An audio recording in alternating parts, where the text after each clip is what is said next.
all for the last day of the FDP program. And I thank you all for being patient and being energetic and actively participating in all these sessions for the past 4 days. And today, the most awaiting session is there. That is, we will be shown the demo of our 3D printing center, of facilities available in 3D printing center.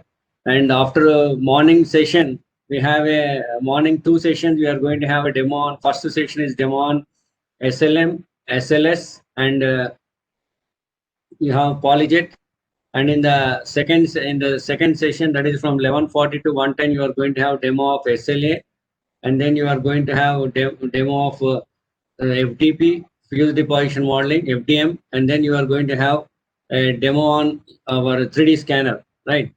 So once we finish all this demo, then afternoon 2:30 to 4, we are going to have a very interesting lecture from the very renowned scientist, the distinguished scientist of ISRO, Sri P.V. Venkatakrishnan. He is going to talk on the applications of 3D printing in space, challenges and opportunities. And it is going to be a very interesting session because India is very in forefront in space technology, and we will learn how ISRO is using this technology and what are the limitations of this technology in space applications. After that, we will have a validatory function. The validatory function, shortly I will be putting in the group the invitation. The validatory function chief guest is our Dr. P. Venkatakrishnan, the resource person for the last session. Sir himself is the chief guest for that function. He is also director for CBPO, ISRO Bangalore. And the guest of honor is Professor C.H. Gopal Reddy, Registrar of Usmania University. And then it is the presidential remarks will be given by our beloved principal, Professor M. Kumar sir. And then our head of the section, Professor Ramesh Babu sir, will be discussing about presenting about the department activities. Then we'll have Professor Sriram Venkatesh and myself in the validatory function.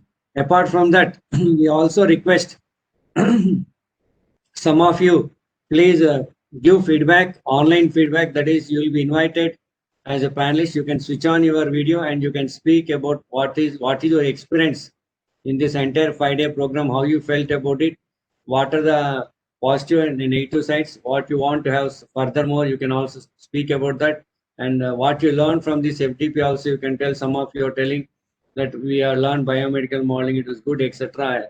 And please speak about those things. Speak about what you feel during this 5-day period, what is the experience you had during this 5-day period. Then after our validatory function, we are going to have a multiple choice question test. For 20 questions will be asked to you, and you have to answer all the 20 questions. And as per the AICT, Atal AICT program rules, for a candidate to get a certificate, you should have 80% of attendance and 60% marks he has to score in the test. It's the multiple choice questions. No need to worry.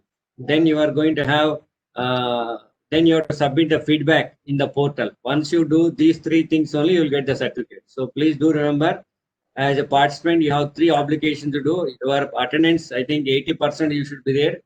I think most of you are attending. Then you have to get 60% marks in the examination that will be conducted of the validatory function. I'll give you enough time to write that exam, 20 multiple choice questions. I'll be posting the Google form link at the end. Then you have to write the exam and submit. Then afterwards, after 60% once you attend, then finally in the Atal portal you have to go and then upload in your. You have to go to your participant login, and then there you will find feedback. Then you have to enter the feedback, and also I think there is a rating for each speaker also, so you can select the rating which speaker you feel what rating you can give. That everything is there. It is you can learn self-learning. You can easily learn from by seeing the website in the Atal portal. It's easy to interact. You can put your feedback. Once you submit a feedback, then once we evaluate your marks and take attendance and submit from as a coordinator from my side, if I submit, so then entire process will go. Then you will get the certificate. For this, I request all your cooperation. That thing is, most of you are attending, that you are not posting your attendance in the session-wise Google feedback and attendance feedback attendance sheet that we are posting after every session. Some of you I am seeing you are attending, but you are not entering into that. If you don't enter, then it will be considered as you are absent. So please do remember you have to do both. You have to attend and you have to submit the feedback form for each session. So please submit your feedback form for each session. Don't forget that, based on which we'll take the attendance. And apart from that, you have to complete your examination. We'll be giving enough time. You have to complete within that time. So I hope you understood the rules and regulations and what we are going to have on this day. I hope we are joined by our director, Professor Sira Venkatesh. Venkatesh, are you there? Can you raise your hand, please? Venkatesh, if you're joined. Siddharth, anything sir told?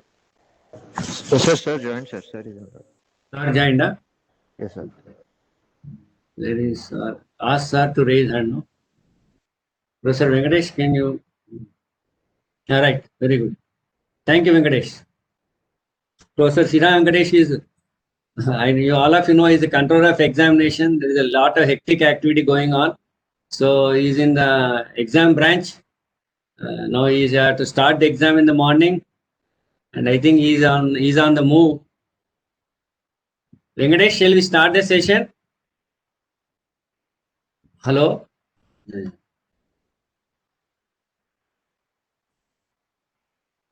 Venkatesh, shall we start the session? You can. We are going to now today. Yeah. And he will be, sir will be the panelist. He will be answering any doubts. So the best part what sir has done is we have planned in such a way that if you directly take live, definitely if you directly take live to the center, what happens, there will be some kind of time taken will be more. So we have done all the excellent recording of all the sessions. It will appear like it's a what you call like a live session only. But definitely, sir and all other people, panelists, we have with us Chitradeep Jash. Can you please switch on your video? Siddharth, please switch on your video, please, Siddharth.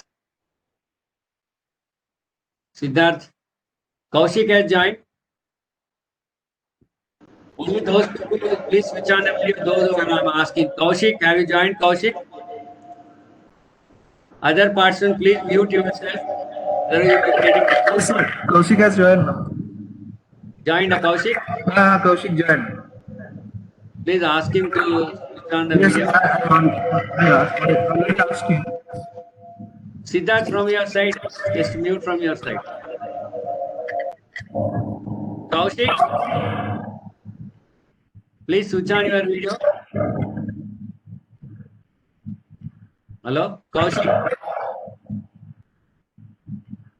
So before we start this session, I will ask Sweta to introduce today's speaker.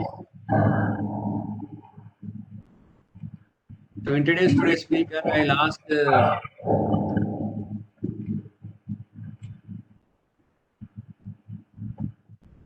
Sweta to introduce today's speaker, Sir Professor Sira Venkatesh, sir.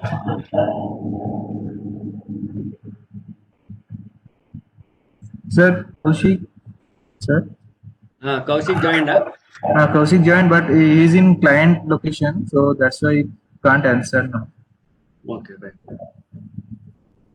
That means he's on there. If any requirement is there, he will definitely go into answer, right? Please, Sweta, proceed with your introduction of the speaker to the audience, please. I request some of the audience, please mute yourself, please. I request all the audience, please mute yourself. Good morning, Shantara sir. So I request all the audience to please mute yourself. Sweta, please go ahead, introduce the speaker. Yes, sir. Thank you, sir. A very good morning, and I welcome you all back to the session 13 and last day of the Atal AICTE Online FDP, organized by Department of Mechanical Engineering, UCE-OU. It gives me immense pleasure to welcome Professor Sriram Venkatesh, sir, Director, CPDD-AM, Controller of Examinations, Osmania University, and Professor in the Department of Mechanical Engineering, UCE-OU, for a demo session on SLM, SLS, and Polyjet technologies at CPDD-AM. Welcome you, sir. Yeah. Thank you, Sweta, for introducing sir. I think sir has been already detailedly introduced in the previous sessions. Now, he is the man behind establishing this entire center not only started this way back in 2009 itself, that is his dream to bring a very center of excellency with a 2 crores project he started, and at that time I have started associating with him. So the hard work, I know what is the hard work he has done. We both have, sir has done extremely tremendous hard work. I think I say he's the hardware man. He's the hardware man. Only he can do. I say only he's the person who can do such type of work. And before this workshop started, I think last week he was personally standing in the center and getting everything cleaned. It appears now we are going to show the video. It appears like a corporate office, and that's what he has done to the center. And it's his sheer hard work and his dedication that he want to make 3D printing the best center in the entire state of Telangana, not only Telangana, the entire country. So because of his dream, we could make this center with such a beautiful, excellent technologies incorporated in it. And now we are going to have this session. It's a blended session, I will call, because it's a combination of both online and as well as offline mode. So I think Sir and his team are already in the Center for Product Design Development, Additive Manufacturing. Let us all go to the Center for Product Design. Are you ready? Are you ready for the demo? I hope you can put your things in the chat box. You can post your in the chat box. You can post.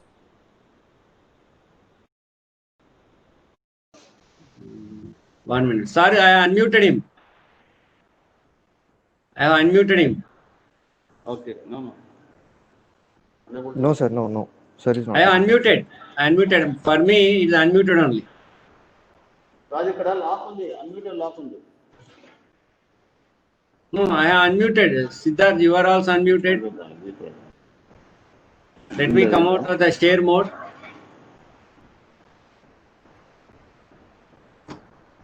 Sir is unmuted only. Please ask Sir to switch on his camera. Sir, He is unmuted only, Sir. Again you asking.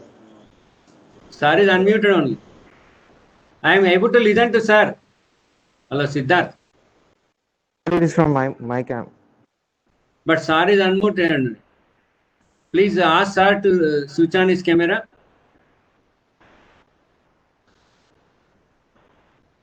Dr. Shivaram Krishna. I am able to hear you. And I'm unable to join from laptop. Again, it is asking names and all. Huh? It is asking the people. Now I welcome Venkatesh. Now I'll be sharing the screen to all of you. Let us watch this one.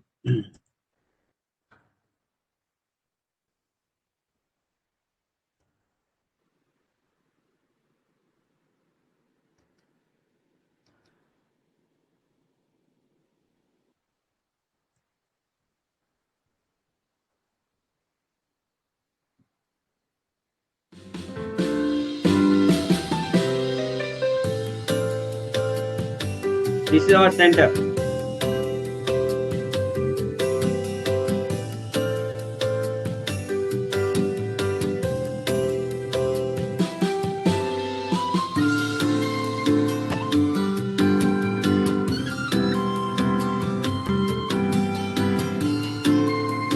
Are you able to see it, Siddharth? Yes.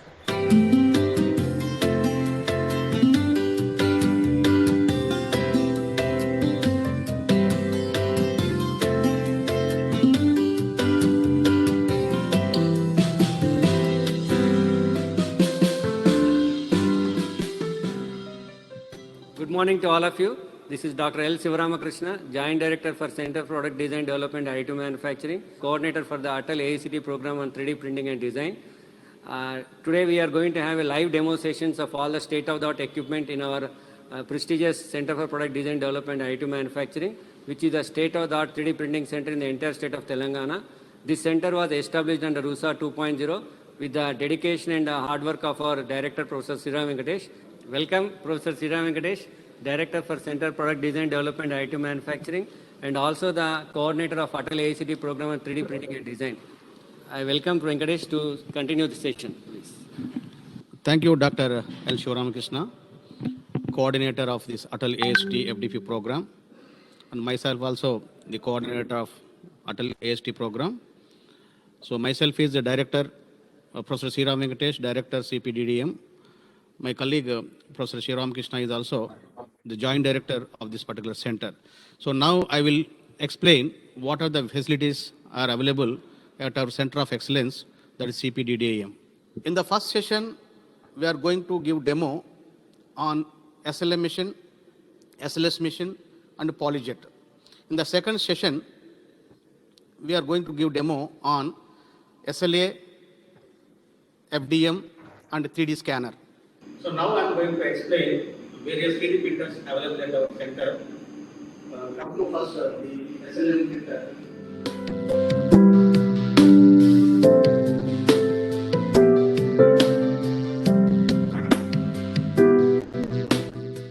It is a SLM 280 3D metal printer imported from Germany.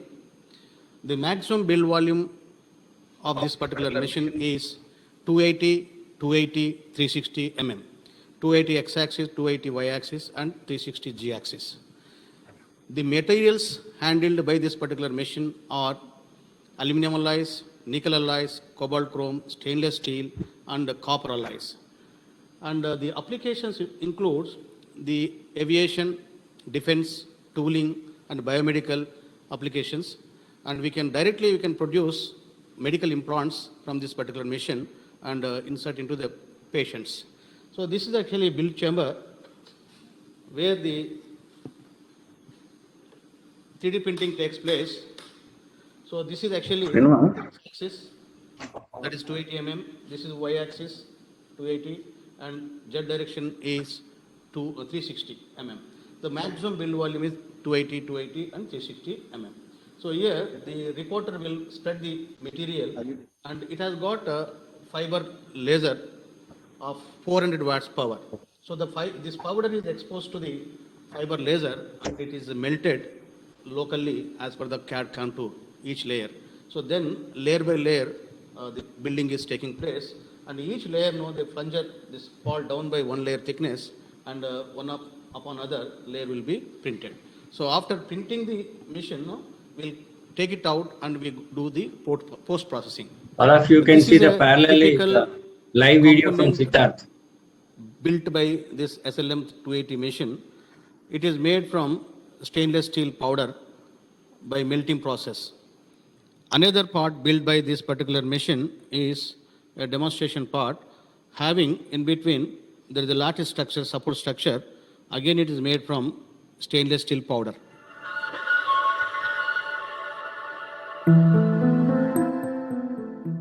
This is a chiller used to cool the machine. It is cooled with the distilled water, a special water, and that is actually a filter system. The air will be filtered before sending into the machine.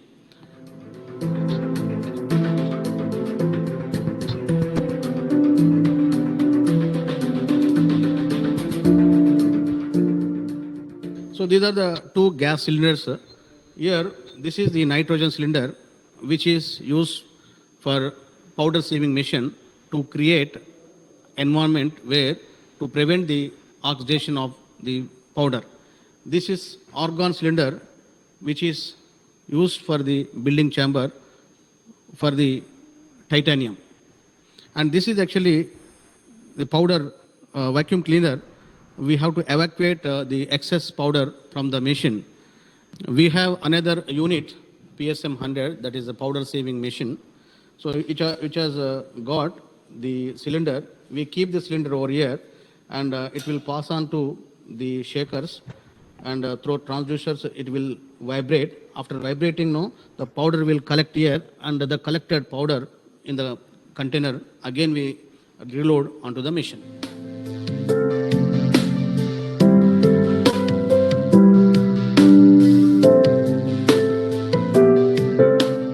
You are seeing here 3 units called 3 filters. These 2 filters are primary filters. This one is secondary filter. So before sending into the machine, the gases will be filtered, either nitrogen or argon, whatever it is. We have another 3D printer, plastic-based printer. the Formula P100 SLS system, selective laser sintering of plastic powder. So we can see, so this is the build chamber. This is x-axis. So this is y-axis. Z-axis is vertical position. So here 200 by 250 by 330 is the maximum build volume that can be built by this particular machine. So it is also imported from Germany in 2009. So this is the plastic powder, polyamide, having 60 micron granule size. So this particular machine has got F-theta lens and the laser of 30 watts, and this powder gets exposed to the laser, and the recorder will spread the material from left to right, and this area where the beam dimensions are there, they are exposed to the laser, and because of the sintering process, the powder, plastic powder, PA 2200 or 3200, whatever the powder is, get exposed to the laser and gets bonded. These granules will be bonded because we are heating through pyrometers, and because of the laser power, the powder will be bonded together and heating to the below melting point of this particular material. So this is the recorder. So this is the recorder. So it spreads the material from left to right and right to left automatically after building one layer thickness. So after completing one layer thickness, there is a plunger. It will fall down by one layer thickness. The thickness of the each layer is 0.1 mm. And this is the actually control where we can see all the processes. So at what position we are, that means which part is building, which layer is building, all things can be viewed here. So like this. So suppose I'm loading a part here, and it is automatically loaded, and then we can see the total starting to ending, all the processes. This is the laser where we can switch on laser so that this bulb will be on. And once the laser is on, then it will start printing. So before printing, it will take almost 1.5 hours to 2 hours to preheat the material. The powder will be brought to the sintering temperature over a period of time, gradually, to avoid distortions. That is rapid prototyping system, but now the rapid prototyping word has now gone, and universally what you are saying is additive manufacturing. So this is a mixing station for SLS mission. The powder is going to mix at least for 30 minutes so that the old powder, new powder can be mixed thoroughly and before loading into the machine. We have another 3D printer called Polyjet, imported from Stratasys, USA. So unlike other two machines, the input for the 3D printing parts is liquid jet. So multiple jets are there in the cabin. No? We can fill the liquids, cartridges. So through cartridges, the liquid will be jetted onto the build platform. So this is the build platform.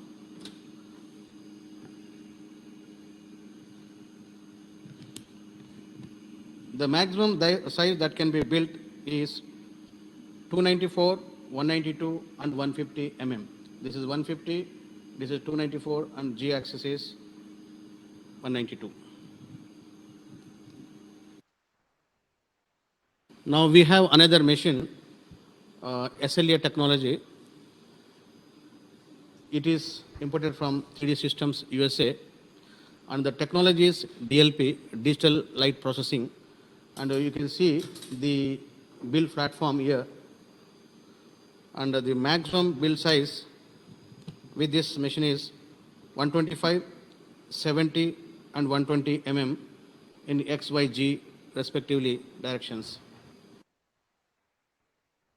This is the mixing unit of SLA, where we put the bottle containing the resin, which will mix thoroughly before loading. And this is a curing station. So after building the component, we need to cure in a container. We have another FDM machine. FDM means fused deposition modeling. It is also a plastic-based machine. So this machine is Ultimaker S5, imported from Netherlands. So it has got 3 chambers. So this is metal station, this is the build chamber, this is air control. And here, in this metal station, we can use 6 filaments of wires at a time. We can load it, and we can use different colors also. And in the second chamber, this is the build chamber. This is the build chamber. So we got 2 extruders, the dual extruder FDM machine. So this is the material used for modeling purpose, and this extruder is for support material. We can have the total environment will be controlled through air station. And apart from nylon, we can use other materials like ABS, PLA, tough PLA, polycarbonate, TPU, and PVA materials. So this is also used for prototyping and functional prototyping of various components and concept models and even functional models and testing purpose and also as a prototypes. So we have 3D scanner. This is a 3D scanner imported from Luxembourg. So these are the cameras. These are the LED lights. The maximum distance up to 300 mm it can scan. So we can use it for conversion of existing model into 3D CAD model. So this is the workbench where the component can be kept on this, and automatically the workbench will rotate, and the 3D scanner will be at stationary. It will capture all the directions 360 degrees. And this is a lithium ion battery. In case of power failures, we can use a lithium ion battery, and it has got software built in, through which after scanning now it will convert the components into coordinates and hence a 3D model. Now I'm going to explain how this 3D scanner can be used to scan even human beings. So it is a typical example you can see on the monitor that the scanner is scanning the person and converting into 3D coordinates and hence converting into 3D model. So similarly, we can scan any object which doesn't have any dimensions, can be scanned and processed, and we can go for 3D printing. So here, this particular scanner is used for reverse engineering purpose, 3D scanning, and industrial design, and art design, and science and education purpose, wherein we can use the scanner to show the models to the students in teaching learning. This is the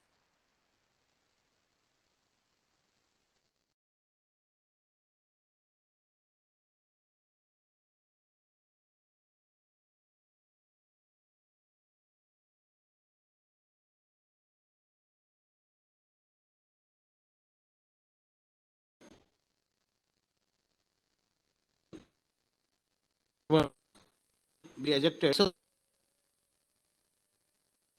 and after we the chamber afterwards, this is the SLS, selective laser sintering, post process it. The SLS processing unit, which is for sand blasting purpose. So after building the component through metal 3D powder, 3D printer, we can use the sand blaster to clean the component wherever the excess material stick to the component can be removed by using gun, air gun.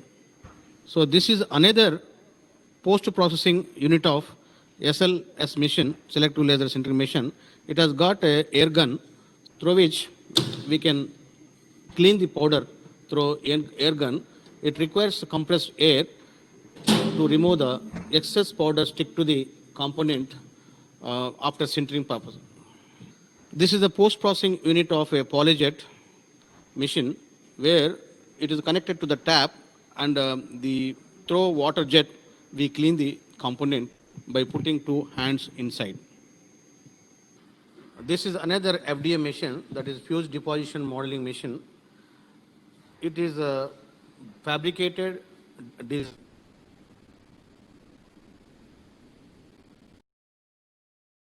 you.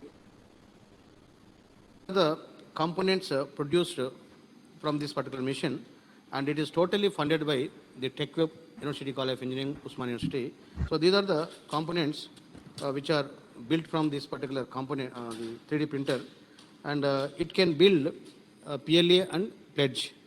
And these are the various components that are built from this particular machine. So this butterfly and all. And also some of the project's purpose, we can use this machine to build the components for their project purpose for testing the material strength. And this Stratasys machine also funded by TechCube, that is Polyjet.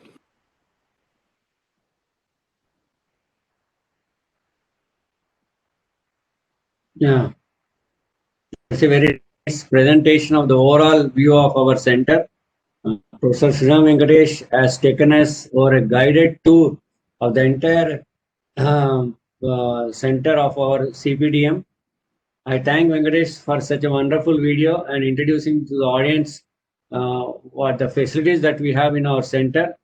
And now we will see how we will produce parts on each individual machines. So initial one, Sir has shown us all the equipment in our center, overview of the entire center. Now we go to individual machines. Now we'll start with SLM, and we'll show you how SLM can be used for producing a part. And this video is now we have done it with Kaushik, and Kaushik is also there now in the in the panel. So after this video, whenever you have questions, we'll be answering that. Professor Sriram Venkatesh and Kaushik will be answering your questions. And I will be now sharing the SLM video to you. Please join. Please, all of you, listen carefully because nowhere you will not find this type of equipment in most of the education institutions. Only few industries, that too, like ARCA and big defense industries, got this.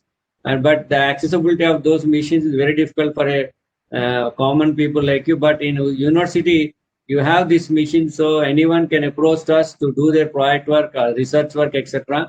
Our university is open and our center is open always. So we say that all of you please try to use these facilities, which are very rarely existent in other places, right? Especially in education institutions. So now we'll start with just 1 minute. Some important network issues are coming.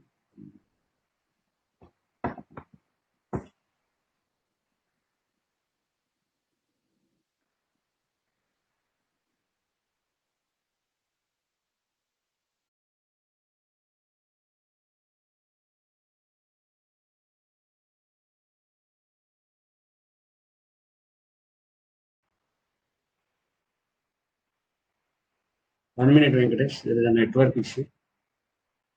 I think the video is getting stuck after 2-3 minutes and it's starting over, sir. It's not like that. I'll again change. You can just forward to the part till where we have seen. Shall I put here? No, sir. We've already covered this. You can go a little higher. Now? Yeah, you can clear. Yes, sir. Keep it here. This is actually before. I think you have to go still further ahead, sir. This is even before I open the door. So I've already showed this. Anyway, so basically I'm pointing to the screen and showing all the sensor readings that is seen there. So this will help in good part traceability once it is done. So yes, sir. We've already covered this, sir. You can jump ahead.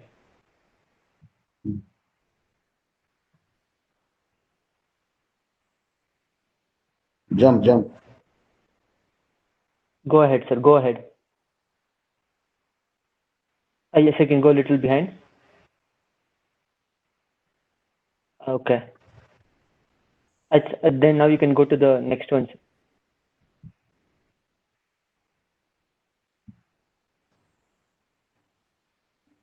You start. You Please. can start. This is the preparation side. Sir, I Yeah, think please here tell. the audio in the video is pretty good. You can just play the audio from the video, sir. I think it's pretty good. So this is a one-stop software for the complete file preparation process required to print a part on the SLM280 machine. If you look here, Are you able to hear the audio? mentions all the steps that you need to follow to Very low voice. final slice file. So to start off, I have already loaded the file here, and you can see the software interface. On the right side, you can see your manual options for transformation, rotation, and all that. Let me just rotate the part to my required orientation. Okay, this looks good. You can also move the part up and down, right and left, using either the tool here or by manually entering the values here. You can also scale the part depending on your requirement. On the right side, you can also see here at the bottom that the software has already checked the file for errors and it has fixed the errors. So the STL file is good to go. So since the orientation is okay, I'll just fix the position. I also want to reduce the size of the part. It's bigger than what I want to print, so I'll just scale it down to 50%. Okay, that looks good. Now let us go to the next step, that is support generation. So support generation, depending on the parameters that you give here, like your overhang angle and your filter regions, the software automatically calculates regions for which support structure will be generated. So right now the overhang angle is set at 40 and the region is at 2. I'll just say calculate regions. The regions are already calculated. You can see that they are color coded. Whatever you see in red is an overhang angle which is below 8 degrees, and then you see the other 24 degrees and 40 degrees. So the areas in green can be printed without any support structures, but the areas in red and orange, they have to have supports. Are you able to hear the voice? Yes. Here you can also see different support generation options that we have in Additive Designer. We have rod supports or solid cone supports. We also have block supports, which are like most commonly used in Metal AM. Then we have something called a hard shell support, which is a patented SLM support strategy.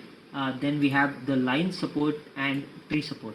Since this is a demo part and it's pretty straightforward, I'm just going to go with our default block support. So I can manually select in separate regions, individual regions, and create support structures like this.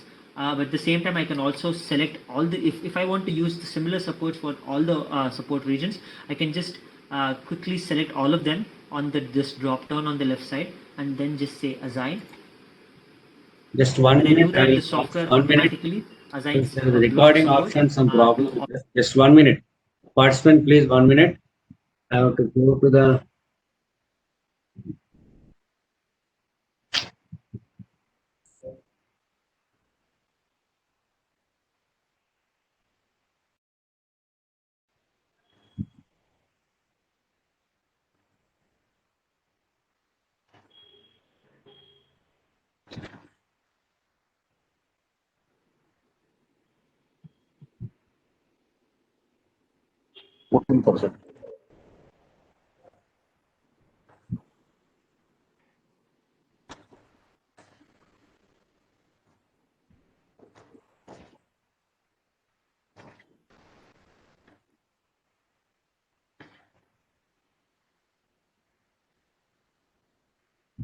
regions for which support structure will be generated.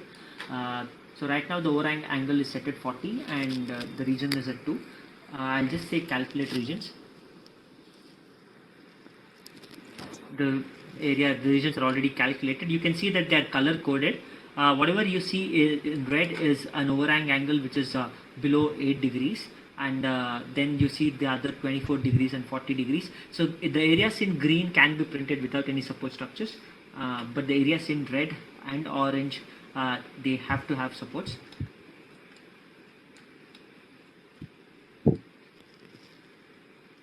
And here you can also see the different support generation options that we have in Additive Designer. We have rod supports or solid cone supports. We also have supports, which are like most commonly used in Metal AM. Then we have something called a hard cell support, which is a patented SLM support strategy. Then we have the line support and tree support. Since this is a demo part and it's pretty straightforward, I'm just going to go with our default block support. So I can manually select in separate regions, individual regions, and create support structures like this. But at the same time, I can also select all the, if I want to use the similar supports for all the support regions, I can just quickly select all of them on this drop down on the left side and then just say assign. So when I do that, the software automatically assigns a block support to all the support regions here. Other good thing about the software is at any point in time, you can always go back a step or go back 2 steps and do any modifications, and they are automatically transferred onto the existing process. But since here everything looks okay, I'm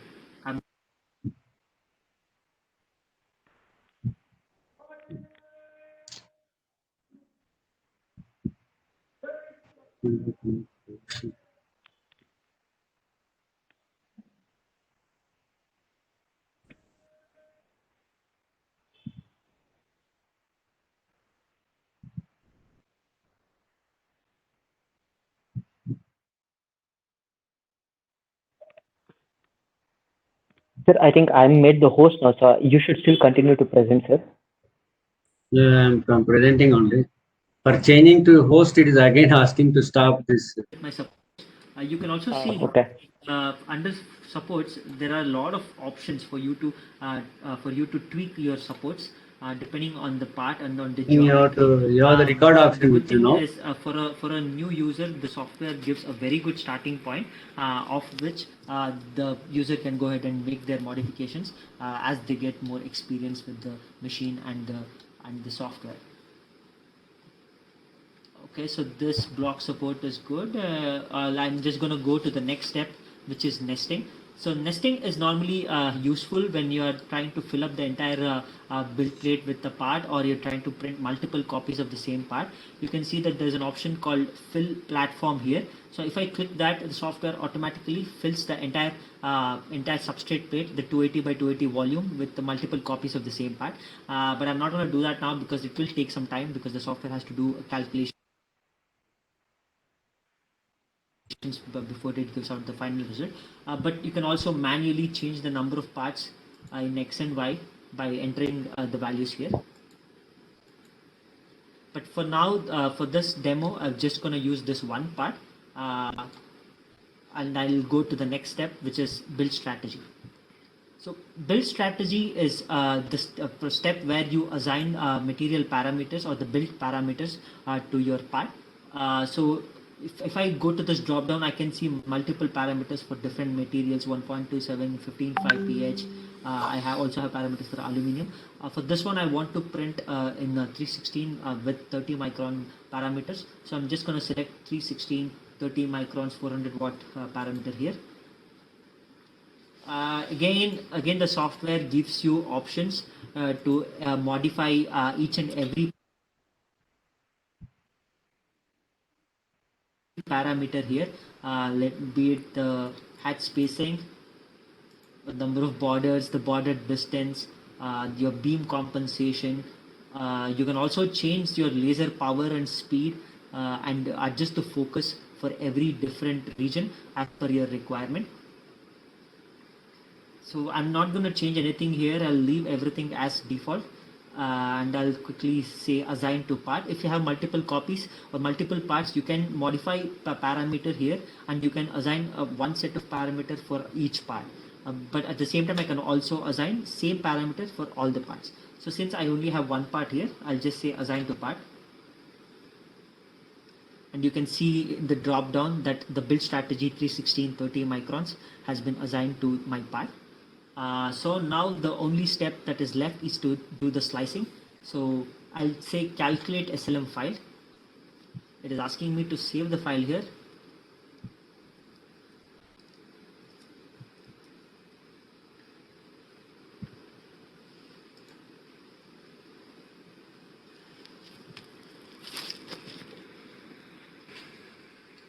Okay, so we've assigned the 316 material parameter for 30 microns for the 400 watt laser. So only thing left is to calculate SLM file. But before we do that, I had already mentioned that in this software at any point in time you can go back a step and do modifications if required. Say for example you want to change something with the supports. So I just went back to step 3. The support that I've used is default block. And say if you want to make any changes here and like you change the spacing of your block, which is basically the distance of each support block, you can change that. You can also change the tooth pattern. If you want, you can change the height or turn it on or turn it off depending on the part. You can also make angle support. If you just turn on deformation and if you say activate, then you can basically move your supports. You can create angle supports if required. I'm not going to do that right now because this support works well. But so basically what I'm trying to say is that we have all these options and these options are available for all the supports. So the user has complete control over the support parameters as well as the part parameters here. Like I already mentioned, you can change each and everything. There are about 100 to 150 parameters and all of them are editable. Okay, so everything is done. I'll just say calculate SLM file to start the slicing process. It's asking me to save. I'll just save it here.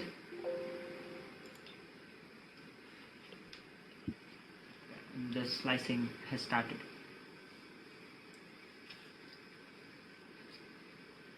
So Additive Design is a good software. It's like a one-stop solution for all of your file preparation needs. Okay, slicing is almost done. Alright, so there are about 1400 slices and my part is 44 mm tall. I can use the slider on the right to you just guide through all the slices one by one. And at the same time I can also use the slider here at the bottom, which will show me the scanning pattern for every layer.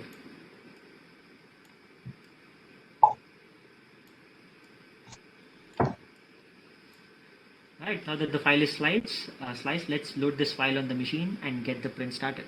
Thank you. We have loaded the file that we prepared and the machine is now ready to start the build. Let me just show you the slices here. You can see that on the machine software, you can quickly go over all the slices and verify that everything is okay. I've also added another sample part to the file that we prepared. That is what you're seeing here. And the machine also gives out the build time estimation here right on the right side, and it also tells you the number of layers, number of parts. You can individually select part and delete it or move it, translate it in XMY and also rotate it in Z if required. If you look closely inside the chamber, you will see that the platform has now been leveled and then I have done a very thin coat of powder to start the job. So this is the ideal machine condition. You can also see that the current oxygen levels are less than 0.5%, 0.3 to 0.5 oxygen. The two sensors are showing 0.3 and 0.5%. This is a very good condition to start the job. The file is loaded, everything is set. Now, it is hit play.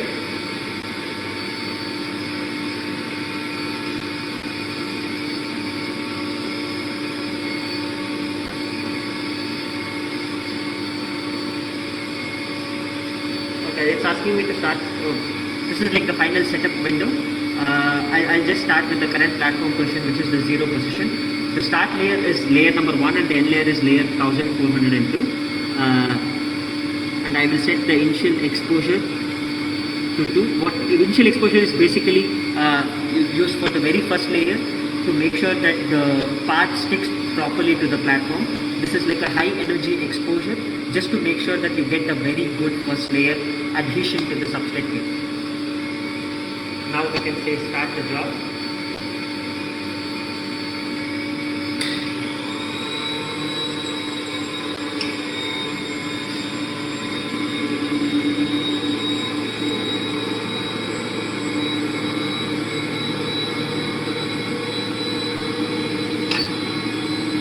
that was the first layer, and then the recoater moved. Now you can see the second layer being scanned.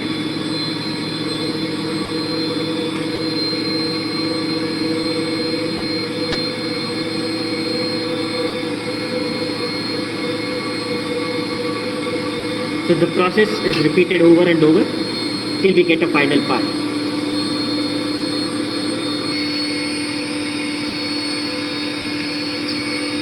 The software also provides us with an observation camera, so we can use this to record our build and also use it for monitoring via a remote session.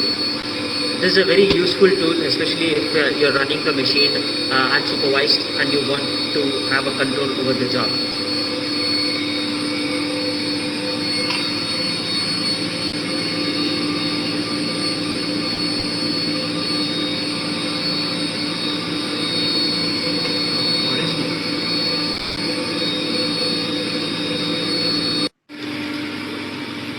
So the job has finished now, and Chitradeep right here is actually cleaning the machine to remove the part. You can see he's basically collecting all the unused powder and he's putting it into the overflow bottles. So this powder will then be sieved and reused. You can also see the part which is you can just about coming out of the powder right now. And Chitradeep is doing this using the glove box provided in the machine. So you can see that he's not wearing any respirator or anything like that. That is because he is working through a glove box and he is not exposed to the powder. You can also see the same thing here on the screen. He's basically brushing off the powder from the part, and finally the part will be taken out along with the substrate plate, and the supports will be removed to reveal the part. You can now see that almost 70% of the powder has been cleaned. You can also see the substrate plate or the platform now, and you'll see that the part is actually attached to the plate via the support structures. So once the powder is completely clean, we unscrew the bolts holding the platform in place, and then we take the platform along with the part outside for post-processing. So here is the part sitting on the plate after all the powder is cleaned. Now we are going to remove the support structures that you see here and then display the part to you. We have now detached the part from the base plate, and we are in the process of removing the support structures. We have already removed most of the support, only a little bit is left. Once all these supports are removed, we will do secondary finishing processes like bead blasting or whatever machining that is required on an ideal case. But for this, we'll just be removing the support structures later. So this has been a demo of our metal AM process on the SLM280 machine.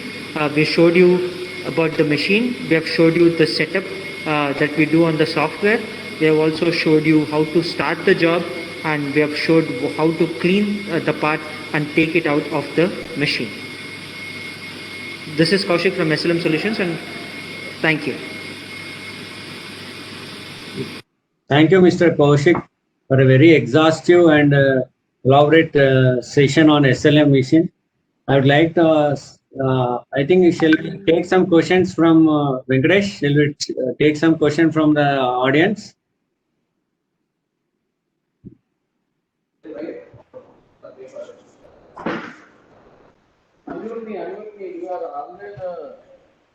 Unmuted. I unmuted. Yeah. Why? What is the problem? So let the participants ask after completing all 2 more demos. Okay, right. Okay. Otherwise, time is not sufficient. Okay, right. So let us go to the next one, that is SLS. Kaushik, you will be there. Kaushik, you will be there. Or he has left. He's there. Right. Let him be there another half an hour so that he can answer questions. Okay. Now SLS, we are going to have an SLS machine. Professor Venkatesh is going to demonstrate an SLS machine. Please. This is SLS system, that is a selective laser sintering machine. It is imported from Germany, US Electro-Optic Systems, Germany, Munich. So Increase voice. Here we used to say that no rapid prototyping system. Now we have changed the word rapid prototyping. It is 100 on Additive manufacturing. So this full voice. is Okay. imported 1 minute, I'm going to. from MHRD funds, Government of India, for particularly doing research and consultancy and UGPG projects. So this actually machine builds parts Are you able to hear the audio? 10 micron surface finish. Suppose if a person gives us the job, we are able to build the maximum platform size 200 by 250 by 330. So 200 is x-axis, 300 is 250 is y-axis, 330 is g-axis. So x, y, g. So this step is the first step for the SLS RP system. For example, after modeling the component, so we got the STL file. This is the STL file. So the STL file will be opened in Magix. So this is Magix, the software where we can use to edit the STL file. So I'm loading the housing final STL file, load the part, and that's the housing final. Okay. So this is actually the housing final. So this is a component we have loaded in Magix software. So we can put annotations and we can make the part into scaling, and we can text also we can put, and if you click this now you will get the information that this part is having x-axis is 99 mm, y-axis is 116 mm, and g-axis is 43.75 mm. So the total volume of this component is 49,436 mm cube. So like this now we can have information for it, and after that we can slice it. So after completing this part, we have to slice it. So to slice the software, we have to use EOS RP tools. So this is EOS RP tools, and here I'm just opening the slicing, and it is finished. So after completing the slicing, any errors are there now that will be removed. So this is the slicing software.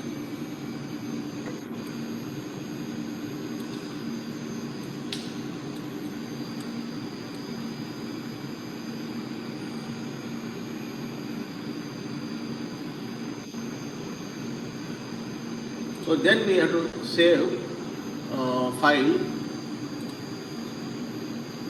whatever the name you are going to give, housing final, on the desktop. I'm slaving.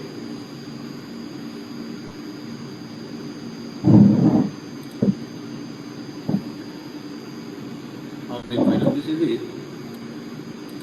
This is SLI file. The first step is 3D CAD model. Then second step is converting 3D CAD model to STL file, and the STL file is edited in Magix software, and then it is sliced. So this is slicing file. So slicing file has got the extension SLI. This is SLI. You can see I will information properties if you see. So SLI file. So housing final, automatically this name, whatever the name is given to the component name in the Magix, same name is carried to this. So but the SLI means it is a slicing file. So automatically this file is saved as SLI file, SLI file. That means slicing file. So the third step is we have to import it to PSW software. The PSW software is nothing but it is process software. PSW means process software. So we have to import the load parts. Okay, this is import part. So here see SLI file I am importing, SLI file, and then I am just opening. So it is loaded. So now if I move the bar like this, so all the layers are visible. You can see up and down. So that means what is the size here up to this blue bar, 550, around 58. So if I click down, so all the layers can be viewed. So after this,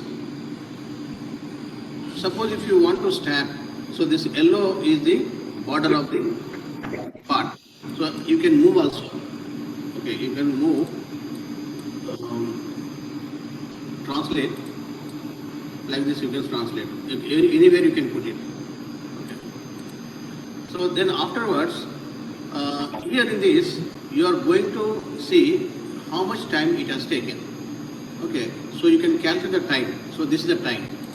So for this build, what is the time to be taken to complete the task? So if I start it, it is calculating time to build this particular component. Not only one component, all the components stacked in this X, Y, Z direction, those will be calculated, and afterwards it gives us the time, how much is time to build the component. So calculations are made here also, and here also you can see 70%, 80% completed. So after that you can see the estimated time for completing the task. Okay, so how many hours? 3 hours 47 minutes is taking. Here also say 3 hours 47 minutes is taking to complete the job.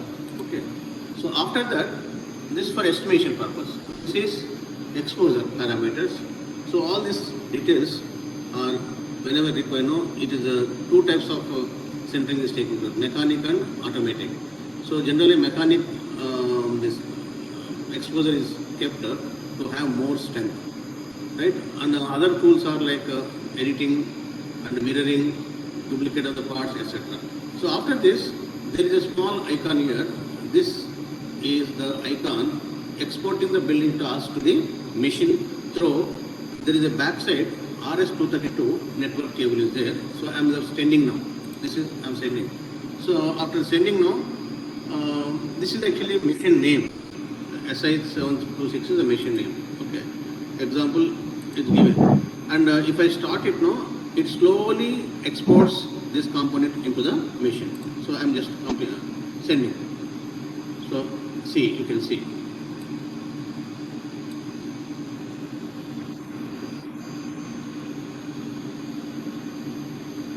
All the layers information is sent into the machine.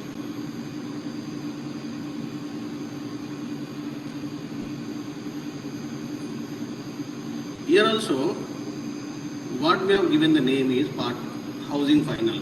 So you can also give here name like job 1, job 2, job 3, job 4 like. So STL file, SLI file and job file, JOB job file. So now it is exporting to the machine. So after sending to the machine, then we have to load onto the machine and keep the warm-up phase on and the process starts. So this is actually a monitor where all the activities starting from ending will be displayed, and we can see how the part is loaded. And this is actually a recorder is moving left to right, and suppose if I press this, so recorder will come here, you can see. So recorder is moving to left. So if I press right, recorder is coming from right to left. So that is manually we can spread the powder on the platform. So at least 5 to 10 mm platform thickness should be there. So this is actually shutdown button. This is setup, building task. Suppose if I press the building task, so these are the various jobs that are loaded already. So this is a housing file or something like names are given. So suppose if I press this, so now it displays that no, we have to load it. So that immediately it will ask housing final job or task has been loaded successfully. So then we can say press enter. So similarly, we can see all the parameters. So building process. So after loading the housing final, so the actual build task is housing final. So this is the height of the part to be built. So it is taking 2 hours and 48 minutes, and remaining time also 2 hours 40 minutes because it is yet to start. So you can see the temperatures. These are the temperatures. So here now it is 30 degrees centigrade, but we have set 169 degrees centigrade for sintering of that particular part. And you can see the layers. So how many layers are there? And 0, 1, 2, 3, 4 like that layers will be there. So you can see this is the first layer, and the number indicates each and every layer. So 119, 220, 120. So all these are layers. Okay. So these are the layers, and whatever you press, starting from ending, no, all the messages will be displayed. So laser is not ready. So this is the laser. So I am just yellow button is there. So now laser is ready to build. So left side is off, right side is on. Now laser is ready. And here in the setup we have preheating time. So once a job is loaded, we have to press this icon to have a preheating. So warm up phase. First phase is warm up phase. The automatic warm up phase of the chamber to sintering temperature. So I am putting into on. So now warm will be started. Okay. And after warm up now, automatically the reporter will spreads the powder from left to right, and the platform temperature brings to 169 centigrade, and it takes almost 1.5 hours to 2 hours. Then it start building. So once building is completed, so we have to wait almost building time equal to cooling time, and we have to remove the part.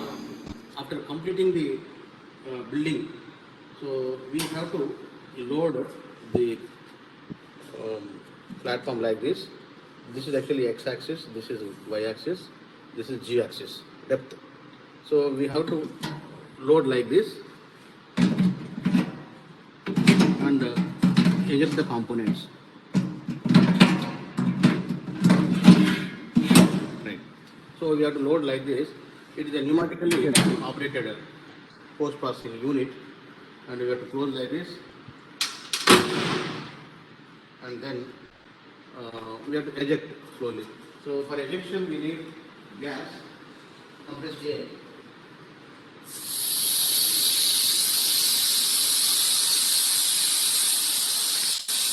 See,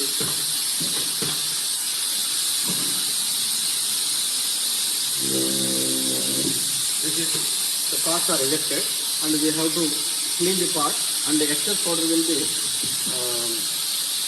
collected here, and we have to keep one bin over here.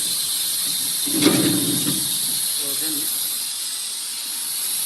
so after collecting, this is the usual powder, then we can use it for second run. So after removing the components from the bin, we have to clean through a blaster. So this is a blaster gun. So with the help of this we can clean it. So we have to put 2 hands here, and we have to close it. And then throw this gun. We need to clean. So this is the last step. And after using the powder, used powder again, old powder, new powder has to be mixed here.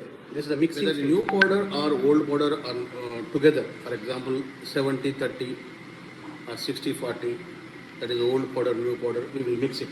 So mixing, before mixing, we have to measure through some beaker or something like that. And after pouring into this bin, we need to mix thoroughly at least for 45 minutes. So this is the mixing station. So after that, after mixing the bin, and we need to keep on the floor at least for 30-40 minutes to remove the static electricity, so that the powder granules will not carry any static electricity.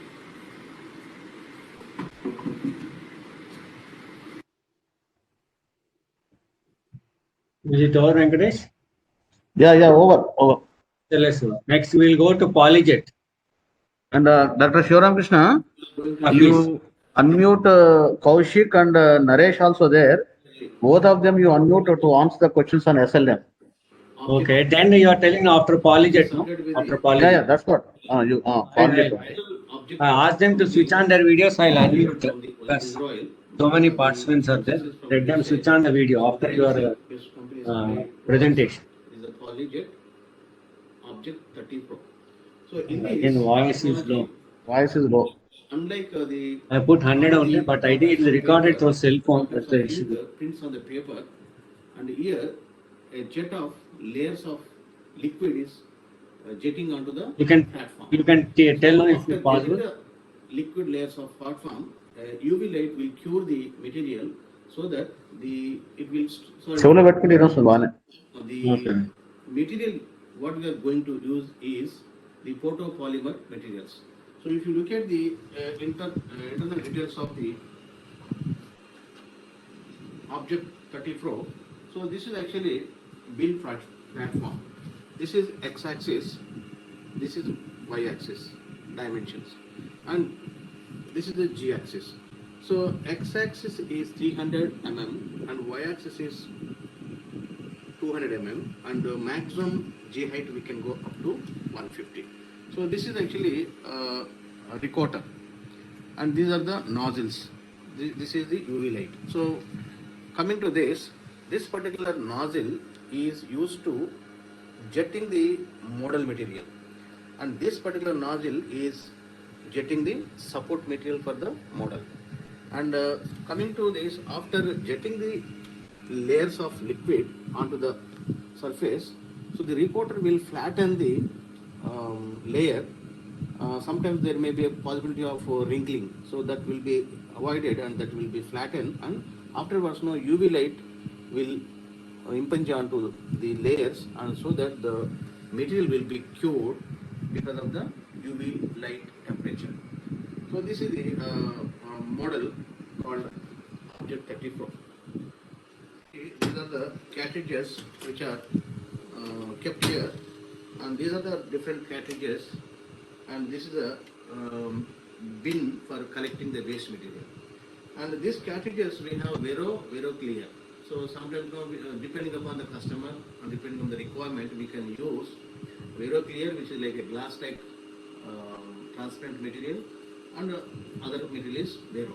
So this will be filled into the cartridge or filled into this, and so that this will be carried by the throw pipe. Some of the components produced out of this particular Polyjet technology machine. This is a component, it is a Vero Clear, so it is a transparent material. And similarly, so these are the other materials. These are made by our MTech students as a part of their project work. So this is a skull, a portion of skull of human being, and this is done for validating the quality prototypes of other technologies and this technology. Recently, we have made like a jewelry component like this, which is produced from this particular Polyjet machine. And also, we have made a clef for the human being. So you can see this is the clef part. So this is actually, just I told you, this is x-axis, this is y-axis, this is g-axis. So this is 300, 200, this is 150. So this is a clef we made it, and we have supplied to the USA. And the remaining details and the maintenance will be taken over by my research scholar, Mr. Siddharth Chandra. Hi everyone, my name is Siddharth Chandra. I am pursuing my PhD under Professor Sriram Venkateswar. Today I will be telling you about Object Studio. Welcome, sir. Venkatakrishnan. Stratasys machine software. Yeah. Good morning, I sir. will be also telling you like we are going to Yeah, good morning, good morning. print it. So, post-process, Dr. Venkata Krishnan what sir are the joined materials Professor Sriram used, Venkatich from ISRO. how the print Yeah. our CPU Welcome, sir, welcome. machine, all those kind of stuff I'll be explaining you now. So basically, Object Studio is a software where we Sir, you can unmute, sir. can. Yeah, I'm hearing you, no problem. Yeah, thank you. So this is Object Studio software. Here, let us insert a part. So I'm selecting it left.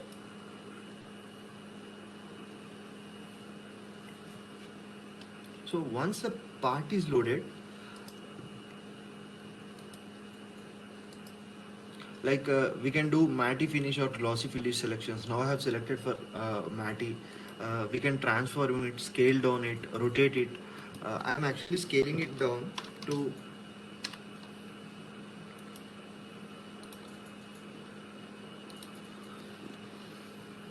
so now in tray setting we'll be having placement, validate, estimate and build. In model settings I have already said you we can select the plane, move it, transform it. So placement. Now we are actually performing automatic placement. If we are having a many number of parts, you can place the part manually and you can go for print. Validate is where design validation is done. If there are any contour errors, such kind of errors will pop up here. You can't actually change, correct the part, but you can just know what are the errors which are there, design errors which are there in this design or part. Estimation, it tells you time estimation, how much material it is taking. See, now you can see here, it is taking 1 gram of Veroclear material and 3 gram of support material, and total build time it is going to take is 1 hour 32 minutes. So in Stratasys Object 30 Pro, basically we can print 8 different kind of materials. These are all the 8 different materials which we can print. But right now we are having Veroclear loaded in this machine and 2 different kind of support materials. So support SUP706 is loaded in our machine right now. So as I have already done placement, validate and estimation, now I am going for building the part. So build.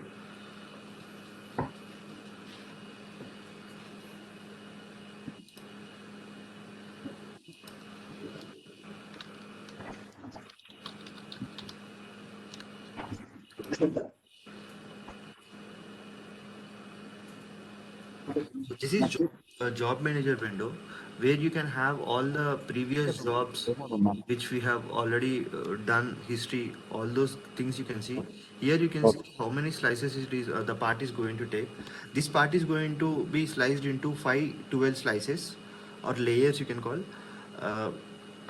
And here you can see how much support material, model materials are there in our machine. So before giving to accept, see now we have said to print in software, but we didn't ask printer to accept the file. To do that, we'll be having a remote desktop. So this is remote desktop where this is the actual desktop of, you can say, machine ka desktop hai. So here if you go online, it will accept the print which you have given there. So here you can see the heads temperature, support materials temperature, heads temperature, pressure, waste tank capacity, all these things you can see here. So now I am going online.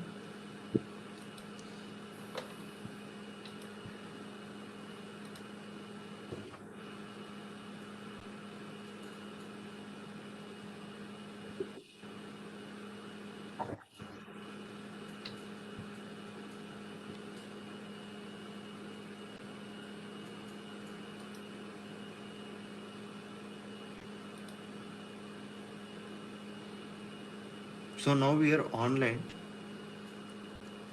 Now the machine's heads will be heated to certain temperature and it will start printing. So In meantime, I'll be explaining you all the process maintenance things which we have to do regularly.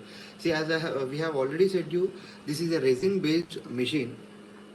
There are certain maintenance tests which should be which we should do regularly.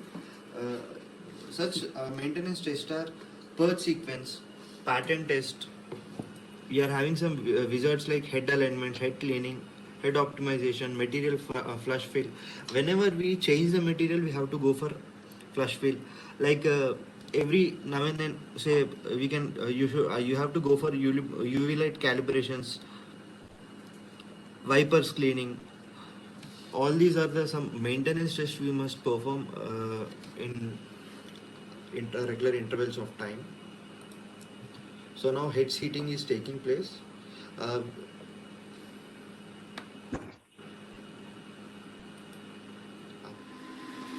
so you can see here, now heads are getting heated. Model and support material heads are getting slowly heated. So now as heads have reached the maximum temperature, printing has been started now. So here also we can see how much of time it is going to take, slices, number of slices, and height of the print, and once print is job started, we can see how much of print process is done. So here we can see actually the wiper is cleaning the nozzles now. Once the nozzles are clean, printing will be started. So now you can see that UV light, it is curing, and the nozzles are jetting the material.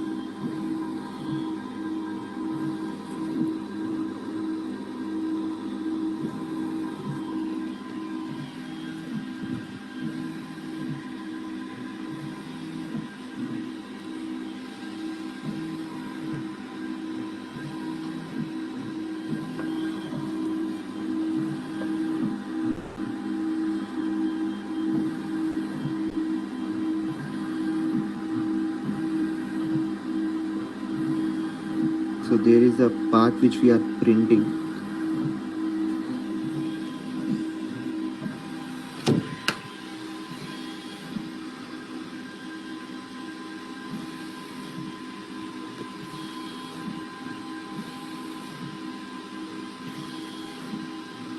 So it is going to take 1 hour 32 minutes.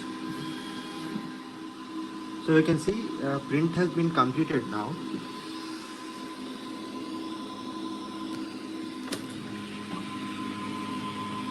So this is the cleft part which we have given for print.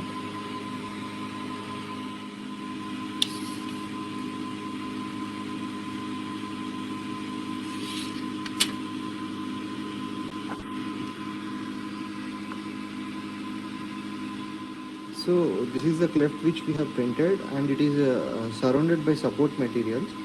Now we'll post process, and you can see the actual part after post process. So before going to post process, there are certain things like after build cleaning of platform, we actually use isopropyl alcohol for cleaning the build platform. After every prints, not only cleaning the build platform, we are also supposed to clean the nozzle heads also. So as I said, we have to clean nozzles, wiper, all those things. To perform that operation, we have to go for wizards, clean heads cleaning. But now it will take more time, as head should get cooled down first. So now let us go for wizards, heads cleaning.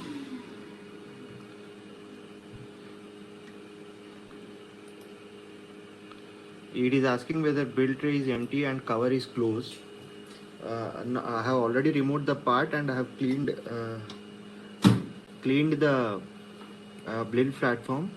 So build tray is empty and the cover is closed. So you can see Next. Now it is homing T axis. So once this homing is done, we can clean the heads. So it is asking print heads are clean or and the roller is clean. Now I'll show you how to clean the heads and roller. So basically before going to cleaning process, this is where you will be having wiper. See, at regular intervals of time when print is happening, this wiper it will clean the heads so that there will be no solidification of resin. If at all some resin gets solidified at the heads of nozzle, this wiper will clean all those solidified materials and that will be sent to the waste tank. So now for cleaning heads, so I am placing my camera on build platform.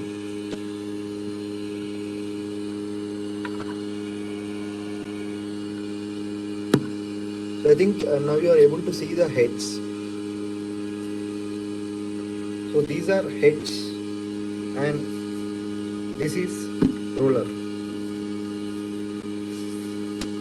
So I have cleaned heads and roller. I am using the same isopropyl alcohol for cleaning heads and roller. So these are heads and roller. So once the cleaning of heads and roller is done,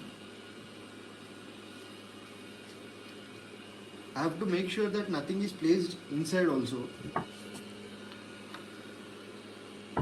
So you can see how the whole setup is right now.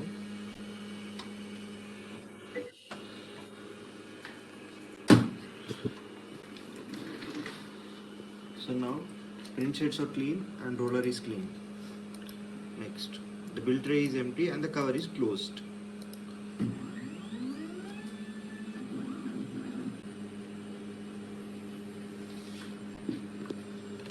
See, purging print heads. Purging print heads means some material will be jetted out with high speed, so that if at all there is something which is left at nozzles, that will be jetted out in this purge sequence. So heads cleaning is done. Now we will go for post process. Post process machine setup I'll show you now. This is the part which we have printed now, and this is the polyjet water jet machine for doing post process. But as the part is very sensitive, we can't do it using this, so we will be doing with using sodium hydroxide. So this is the polyjet water jet machine from inside. So as part is I have already said you, as part I have taken very complex part. The reason behind taking this kind of complex part is our Stratasys machine, it has very good advantage where we can go for high resolution, where you can go for Vero Clear, you can go up to 16 microns. So I have selected a very complicated part here. For doing post process of such complicated part, we basically use sodium hydroxide. I have added some sodium hydroxide into water and now I am trying to dissolve it. And you can see the support material melts down slowly.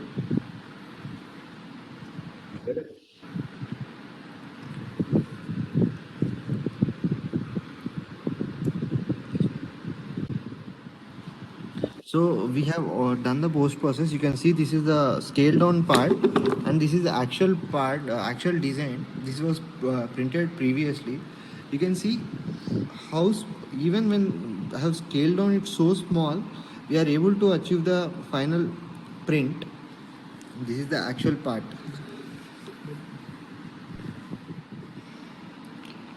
As I have already mentioned, using Vero Clear, we can go up to 16 microns. You can see these meshes here,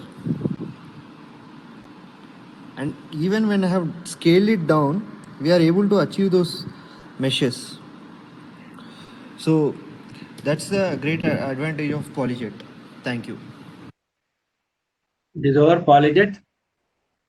Yeah. So, the morning session was exciting, and we have completed all the demo of SLM, SLS, and Polyjet.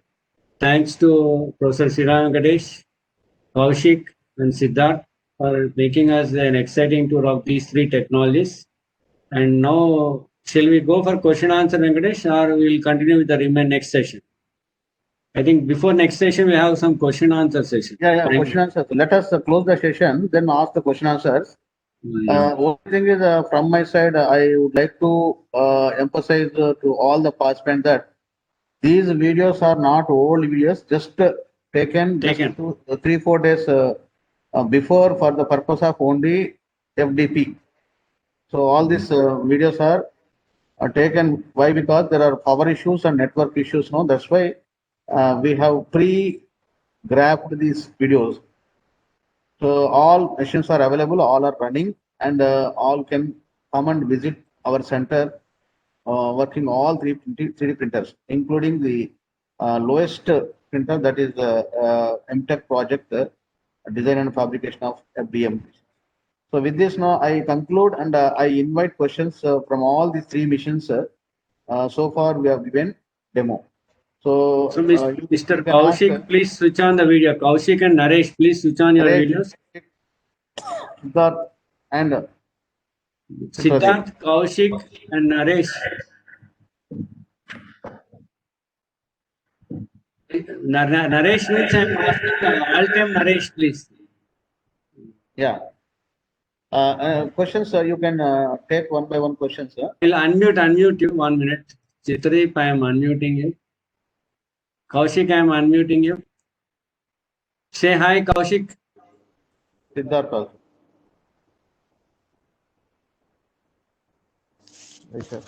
Yes, sir. I'm here. Chitradeep, please unmute yourself. Unmute. Yes, sir. Naresh, good morning, Naresh. Yeah, just Thanks for joining, Naresh. I think you are in Bangalore. Yes, sir. And Kaushik also from Bangalore, both of them from SLM Solutions. And they joined from Bangalore. And Professor Sriram Ganesh.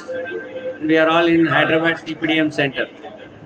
So please, audience, who want to post questions, I'll give chance to one another, one after the other. You can raise your hand, please. Those who want to ask questions, please raise your hand. Or I'll read the question from chat box. most of the questions are already answered in the chat box. Okay. By Chitradeep and also Kaushik, I think. So if anyone want to directly ask a question, I'll switch on your video and ask question. Put your mics, please. Or you want to say something about this session, you can give feedback also, live feedback. Sir, there's a lot of echo. Maybe Chitradeep, can you please, sir? I think there's a lot of background noise and echo, sir. No, someone is nearer. Siddharth, you stay somewhat far away from sir. Yes, sir. Yes. Okay. Anyone wants to have a question? You want to say about the session, please? Any participant? We have 124 participants now. You can switch on your video and ask question, or without switching on video also, the mic you can unmute. If you raise your hand, I will unmute. Yeah, I mean, sir, if there are no questions, you can read out the questions which participants have asked already on chat. And, I'll read the questions. I think already most of you have answered already. Yeah. The appreciation from Srinivasan KP says, very insightful demo. Thank you all. Thank you, Mr. Srinivasan. Will the layer thickness make any change in the part, sir? Srinivas Chelpatigar is asking. Any of the panelists can answer, please. Will the layer thickness make any changes in the part? Kaushik, you want to take or shall I? Yes, I can take that. In fact, we have already answered that in the chat window. But so, there's a lot of Chitradeep, I think it's you. Yeah, sir. So yes, So the short answer is yes, it does.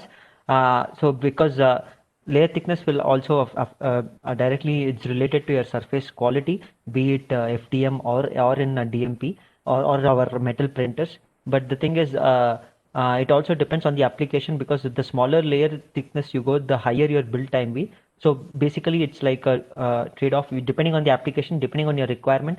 Say for big bulky parts like automotive parts, where what more they care more about the productivity side of things, we recommend a higher layer thickness. But when you're printing small, finer structures like lattice structures or some where you need a good surface finish or with finer details, there we go with a smaller layer thickness. But as a standard, the parameters that we offer, 30 and 60, the properties do not matter or do not change much between the two.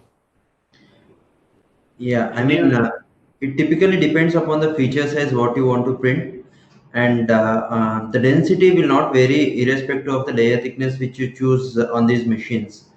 So density will be typically 99.95%, wherein all the parts which are metal 3D printed are replaceable with the casted part.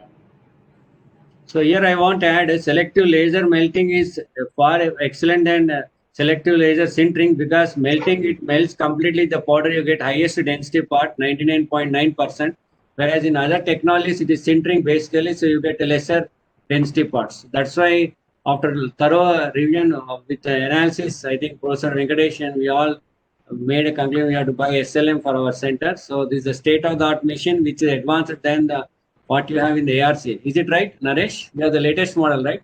Yeah, it's a. I mean, yeah, I mean it's the same model. I mean, they have the second model which is similar to you, but otherwise the first model is the old one. Okay, right. So Yeah. I hope any more questions, please, audience. We have taken so much pain in making this video. So many people joined here from Bangalore. Everyone was there. So it will be we'll be very happy if you post questions or anything. Yeah, I think some question is there here. Yeah, Mr. Dhanraj P. Please identify yourself. I am unmuting you. Please unmute yourself. Kaushik, there is one more in the chat also. Maybe later we'll answer. Please, Dhanraj, you can go ahead. Hello? I think I unmuted you, please. No, it's still on mute. Yeah. Now you can speak, Dhanraj. Please, Dhanraj, go ahead. Good morning, sir. Good morning.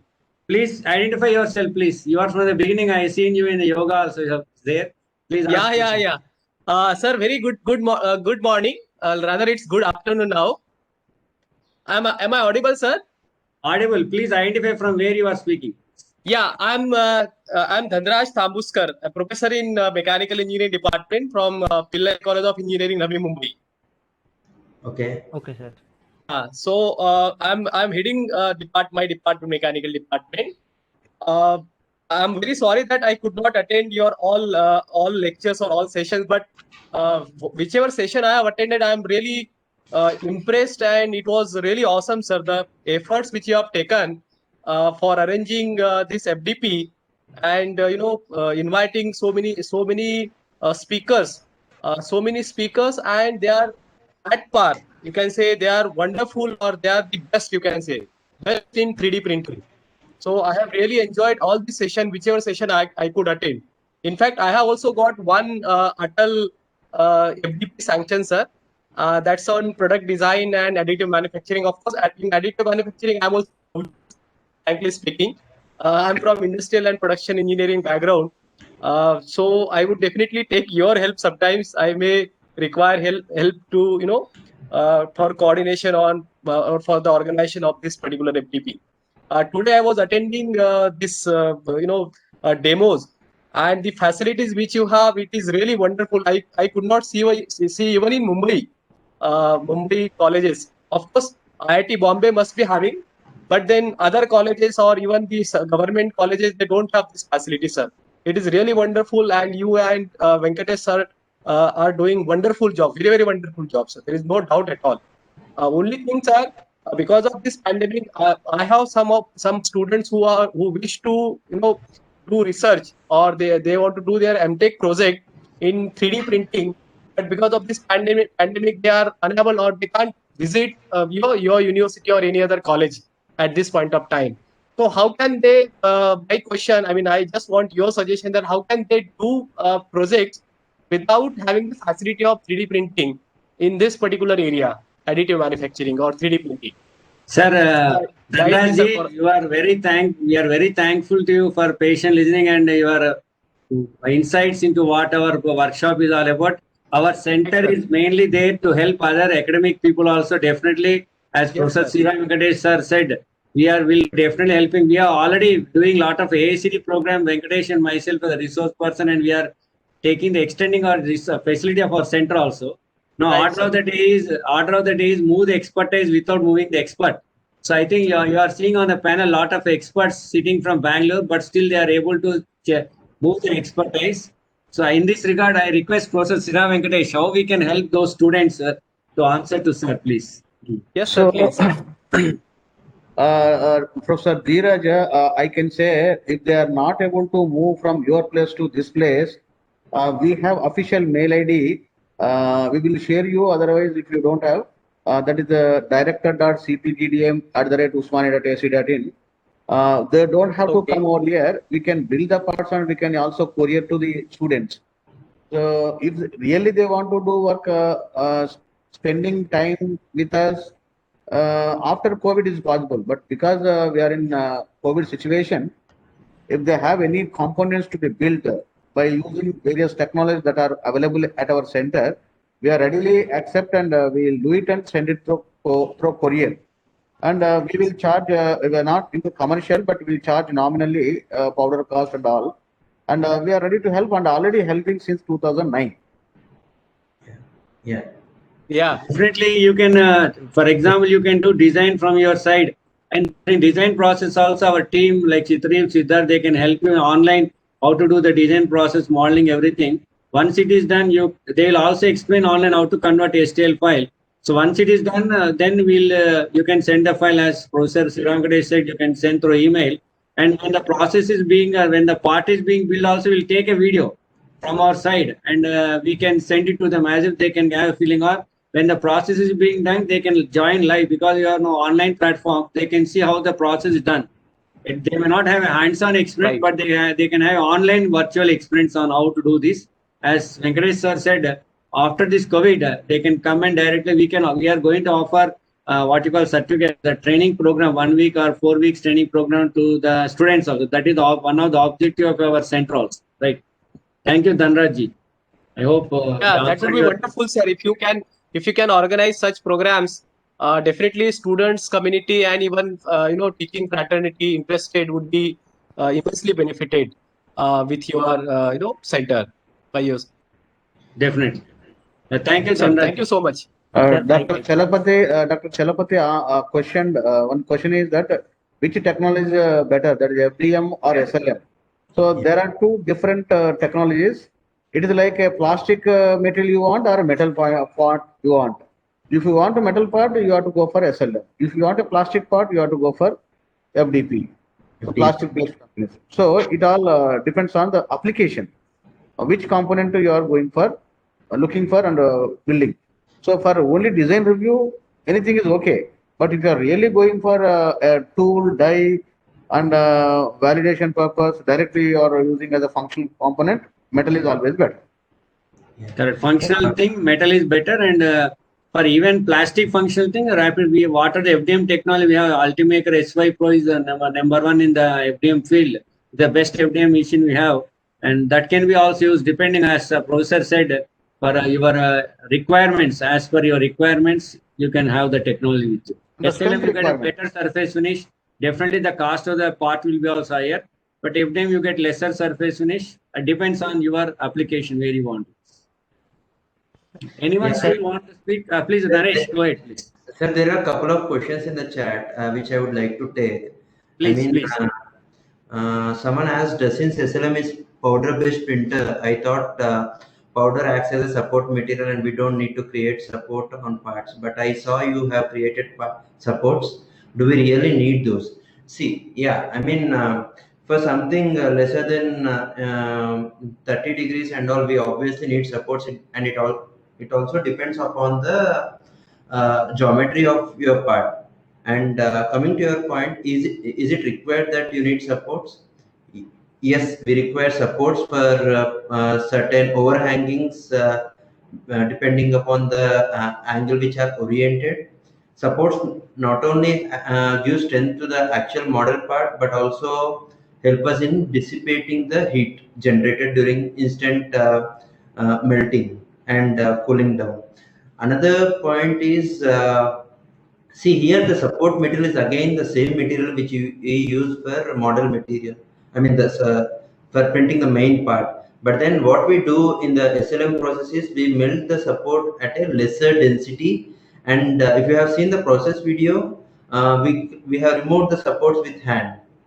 So it's that easy.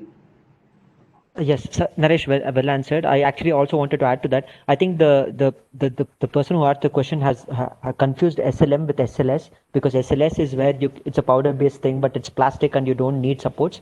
But SLM, as Naresh mentioned, if for any overhang feature supports for any overhang feature lesser than like 40 degrees, we would put support structure because we can't just print on powder.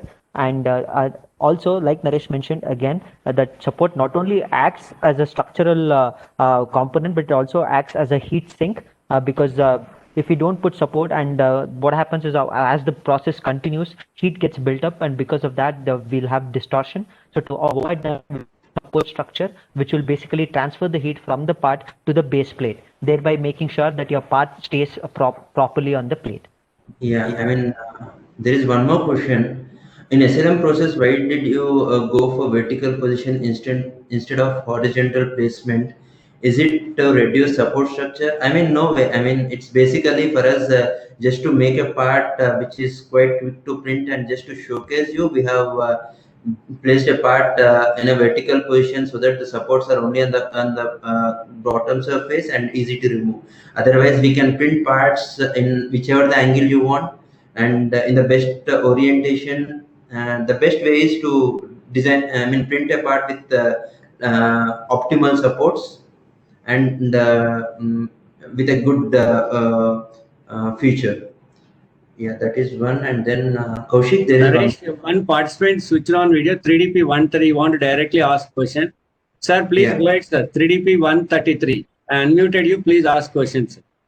Yeah, I think it's still muted. It's still muted, I guess. Sir, unmute yourself, sir. I am unmuting. Now you can go ahead, sir. You can speak. 3DP 133. Please, you go ahead, sir. Identify yourself and speak. Hello, sir. From your side, voice is not clear. So you can also type in your question in the chat window. We are constantly monitoring it. If you're having a hard time through some network issue. Sir, you can speak, sir. You can speak. Hello? You can switch on your video and ask questions, sir. You can switch on you can switch off your video and ask question. There may be internet connectivity. You can switch off your video and ask question. Right now you can ask. I unmuted you, please. Sir, your voice is breaking, sir. Your voice is breaking, sir. Sir, I think if you are not able to connect properly, you can even text the queries. No. Unable to hear, sir. Yeah. Go to next question. Don't waste time. Okay, next question is from, I am going to read the question. Can we print multi-graded materials using any SLM, SLA, PolyJet or any other technology? This is from Mohammad Abdul Junaid. Can we print multi-graded materials using any SLM, SLA, PolyJet or any other technology? Yeah, I mean, I would like to take this question. See, basically, I think a couple of participants are confused with the technology. See, it's all different technologies what we are talking here. One is the metal one is plastic in a fused deposition molding technology, and then another one is a resin-based technology, which is PolyJet. So ultimately, what we can do here is printing one material, but not different materials enabled. See, in one way, It is possible in the PolyJet technology on a higher end machines wherein you can print multiple materials in a single build. I mean, you can get a part which is over molded. You can completely get a part with a soft keys, hard keys, and transparent panel and all, everything in a single build using your PolyJet. But whereas if it is SLA or SLM, we can build the part only in one metal or metal alloy. Yeah. Another question is from Johnson Sunny. Sir, since laser is used in SLM, while producing a part, will the powder deflect from melt area due to high laser power? If so, uneven melting, cracks, and porosity should occur in part, which will affect part strength. Right. Sir, I can take this question. Actually, it's a very good question. So that's the reason why we have proven parameters. Johnson, as you mentioned, if the laser power is too high, then we will have a keyhole porosities and all that. But what SLM has done is we have developed the proper working build parameter after extensive testing. So as long as the parameter which is recommended or which is proven is used, you will not have this issue. Also we are maintaining an inert atmosphere inside the chamber to avoid any external interference during your melt process. So you can be fully assured that it's a fully controlled proven technology, and we have been using this for more than 10 years now, proving printing parts which are certified and which are even flight critical. So it is a high power laser, but we are controlling the laser power and we are controlling the way it is melting the powder. Yeah, I mean, we have the inert gas flow, as Kaushik mentioned, wherein the powder deflect, whatever you have mentioned, is completely taken. We take it to the other side and then collect it into a place wherein we again use vacuum cleaner and clean those powder deflects. We call it as hello. Please go ahead, Naresh. Audible. Yeah. So these are basically when you melt the actual design in the process, there are some of the I mean, Kaushik, you can take the technical word. Yes. So basically when you're melting, there will be some spatter, we call it soot. So this is basically a smaller impurities which are byproduct of the melting process. But by circulating an inert gas inside the chamber, we collect this soot and we filter it out on the filter systems which Venkatesh sir pointed out in his video. And these filters clean that inert gas, and the clean gas is recirculated.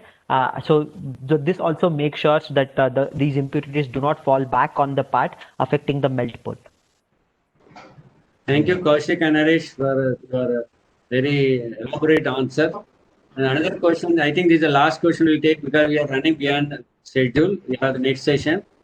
When this is 3DP 133, when implant made by metal and biopolymeric material, how much amount of weight reduction can take place? That means you want to say if you make an implant with metal, the same implant with biopolymeric material, how much amount of weight reduction can take? Yeah, I would like to take this. Basically, implants, it is not apple to apple comparison when it comes to implants, medical implants, because what we are talking in metal 3D printing are patient specific implants. It's not the general implants wherein we take a implant which is manufactured generally for taking overall human body structure into consideration, and then drill the actual bone. So what we are talking here is it's a patient specific implant. We scan the actual damage which has happened, and then we start building the implant as per the patient. So we are not damaging any human part. And when it comes to your question, see how 3D printing helps is we can create lattice structures and then make the part weigh almost like 30 to 40% lesser than your normal conventional implant. But still the strength remains same, and this lattice structure acts well also for the better osseo integration. It's like generative design or topology automation you can use and make it reduce. Metal depends on the density of the material also. Metal definitely has got higher density than biopolymeric material. And some portion of the human body requires higher strength, so you have to go definitely for metal, titanium only. Some portion without that it is okay, then you may go for biopolymeric material like polymethyl, methacrylate or weak other materials. This is a question.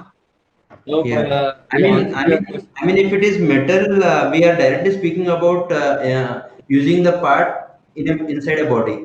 Correct. Whereas if it is a biopolymeric, it is only for certain testing time we use it as on date. But I think PEEK can be used directly as implant, and that. Yeah. So depend. Vinesh is asking question. Just this is the last one we'll take.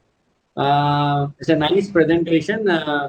Depending on the part geometry and material, we carry out secondary relief. So I actually answered his question, sir. Yeah, basically he was asking about stress. He was asking about residual stresses. So already answered. Yeah. Okay. Thank you.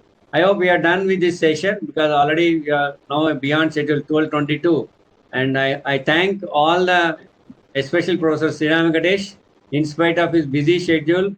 He came from the examination. He started the exam and came back here because this is his dream. This is his baby. So he will not leave at any cost. He will not leave this to go. And he came out. And I also thank Kaushik and Naresh who joined from Bangalore to attend this session. Kaushik and Naresh, we thank very much because you came here for this. The video recording that we have done is done as Venkatesh said last week, and Naresh and Kaushik came here exclusively for this video recording. In spite of their busy schedule. Thank you, Kaushik and Naresh, for arranging such a wonderful session on SLM. I also thank our CPDM team, Mr. Siddharth on Polyjet and Mr. Chitradeep. No, Chitradeep role is going to come now again next session. But I thank all these people because this work cannot happen with one man. It is a teamwork. Thank you all for joining this wonderful session. And we'll start the next section. Is it okay, Professor Sriram Venkatesh? Yes. Right. Thank you, sir. With the next session. Thank you. Special thanks to Naresh and the Kaushik because you are working in a private company, being working in there and sparing your valuable time, almost 2 hours with us. Once again, I thank you, both of you, for joining with us. Thank you. Yeah. Thank you for the opportunity. So thank you for the opportunity, and you are always welcome. We get inspired seeing professors working on this advanced technology, and you are the first in India to have this machine installed. And going further, people will start seeing you and your facility and establishing. It is a good opportunity for us also to join, and we'll be there for, in future also to handhold you in your jobs and also to address your queries. Thanks a lot. Glad to be. Thank you, Naresh. Thank you. Thanks. So, Sweta, are you ready for the next session? Yes, sir. Yeah.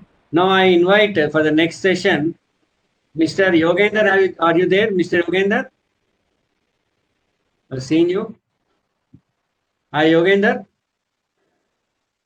Hello. Please switch on your video, Mr. Yogender and Rakesh. Mr. Yogender and Rakesh, please switch on your video. I'll unmute you.